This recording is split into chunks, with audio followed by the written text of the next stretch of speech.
Тема 802. Частный парк развлечений.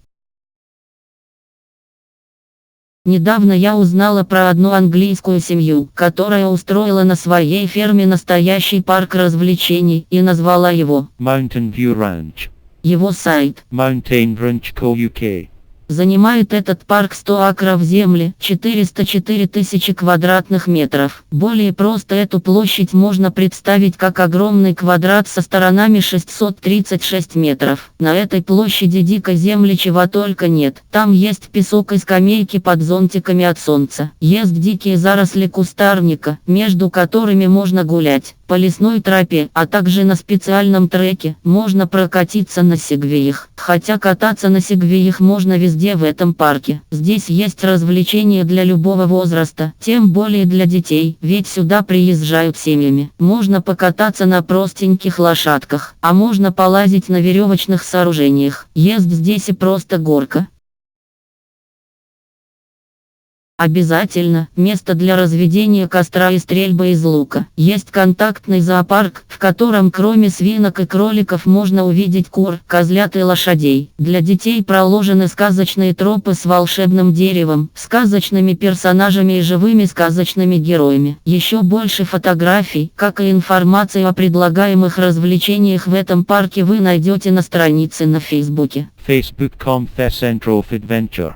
Кстати, у нее очень много лайков, что говорит о популярности этого парка, несмотря на детский возраст бизнеса. Для уставших посетителей семейная пара предложит отдых в просторных комнатах отдыха. Там кроме кресел, диванов и столов есть книги и настольные игры. А к услугам тех, кто проголодался, огромная столовая. Судя по размерам столовой, гостей здесь бывает очень много. Бизнес процветает, и это не удивительно, хотя удивительно то, что он так быстро раскрутился за всего 2 года существования. Я посмотрела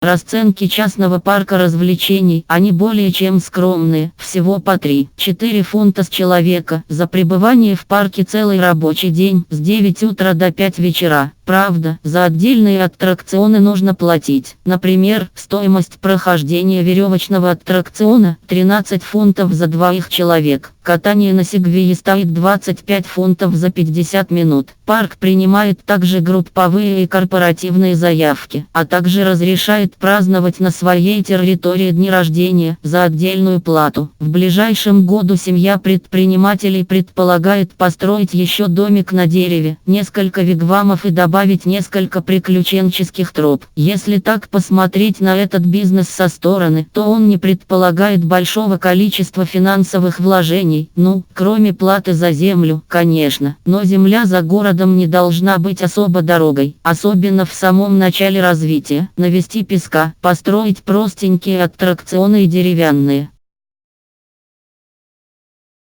скамейки с навесами, не бог как весть сложно. Поначалу можно подготовить место для небольших компаний и постепенно обрастать новыми аттракционами и новыми площадками для развлечений. Это вам не Диснейленд построить, все гораздо проще, но тоже приносит доход, потому что люди любят отдыхать. Тем более любят отдыхать не традиционно, не в санаториях и городских парках и скверах, а на дикой природе, у костра и вигвама, на свежем воздухе и вдали от суеты. Причем, данный частный парк расположен вовсе не рядом с Лондоном или другим крупным английским городом. Он расположен в нескольких километрах от небольшого городка Кайрфилли. Я познакомилась с предпринимательской историей этой английской семьи. Сначала, в 2004 году, они создали детское кафе. Затем, в 2009 году организовали детский игровой центр в городе Кардифф. 300 тысяч населения. Этот игровой комплекс занимает меньшую площадь. В нем есть как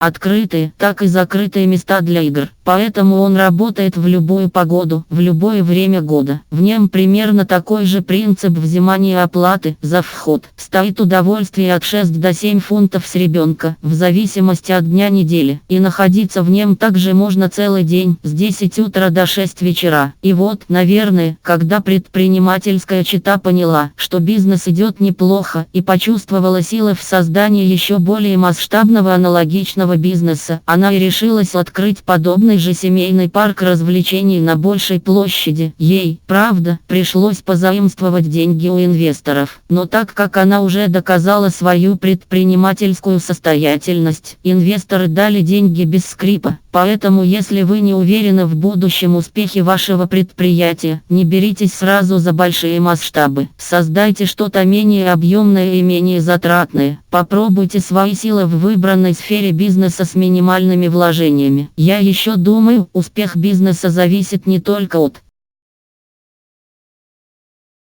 предпринимательского опыта, но и от выбранной сферы деятельности. Не зря указанная выше семья предпринимателей выбирает бизнесы, связанные с детьми, ей он интересен и получается. Не факт, что получится у вас, возможно, потому, что вы детей не любите. Тем более нужно начать с более мелкого бизнеса в выбранной сфере, чтобы понять, ваша ли эта тема, умеете ли вы вести бизнес. Поэтому данный вид бизнеса, конечно, не для всех, как и любой вид бизнеса. Но идея лично мне очень нравится. Я бы с детьми в такой парк ходила. Если мы научимся создавать в наших городах и деревнях подобные парки развлечений, наш народ сможет организованно отдыхать на природе не только во время отпусков и праздников, но и просто на выходные или среди недели. Дети побегают, оторвутся. Взрослые отдохнут и подышат родным свежим воздухом за умеренную плату. Польза для всех.